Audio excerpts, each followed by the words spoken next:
She thought it was just another day scrubbing oil and grit-off rifles in the shadows of war, until a silent figure placed a loaded seal-issued weapon in her trembling hands and walked away without a word.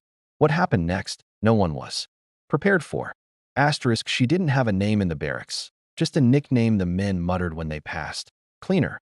She wasn't one of them. Not a soldier. Not even someone they noticed unless the floors weren't spotless or the gear wasn't stacked right. In a forgotten corner of a forward operating base, buried deep in a combat zone, she spent her days wiping down rifles, sweeping spent shells, and folding uniforms stained with sand and sweat. No one asked why she was there.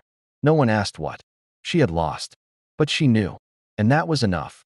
That day began like all the others. Gray skies, gunfire in the distance, and the distant whir of helicopters that never landed for her. She was bent over the rifle bay, polishing a barrel with rhythmic motions, the scent of gun oil in her nostrils and silence in her ears. She didn't even notice the shadow behind her until it moved. When she turned, there he was, a Navy SEAL, face hidden under dust and sweat, eyes unreadable behind the shield of a man who had seen too much. He didn't speak. He didn't smile. He simply extended his arm and placed his weapon, standard issue, fully loaded, safety off, into her hands. She looked at him, confused. Her hands trembled. She had cleaned that exact model 1,000 times. But she had never held one like this. Hot, freshly fired, streaked with blood not yet dry. And then, the impossible happened. The SEAL stepped back. Slowly, deliberately, as if he expected her to know what to do, as if he needed her to. She tried to hand it back. Her lips parted to say something, but her voice cracked and vanished before the words took shape. And then, something in her shifted. A memory surfaced. That night, the men, the screaming, the burning village. The reason she signed that waiver.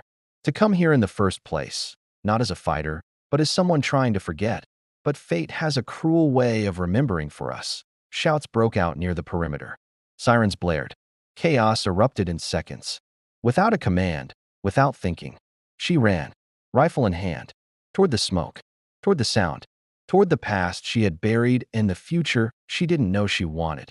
She found them cornered, SEALs pinned by enemy fire, calling for backup that hadn't arrived. No one saw her approach. No one saw her lift the rifle. No one believed it until the first shot rang out, deadly and precise, point 1 down, point 2, point 3. As she moved like someone possessed, not by rage, but by clarity. Each breath steadied her. Each shot silenced a ghost. When it was over, the silence was deafening. They stared at her. The cleaner, the girl with no rank, no name. Someone finally spoke. Who taught you to shoot like that? She didn't answer. She simply handed the rifle back, hands steady now, and returned to the bay, back to the shadows. But something had changed. Not just in her, in them. She wasn't just the cleaner anymore. She was the one they'd call when the unthinkable happened, and though no one ever said it out loud, she had earned her place, not with words, but with war, and war never forgets.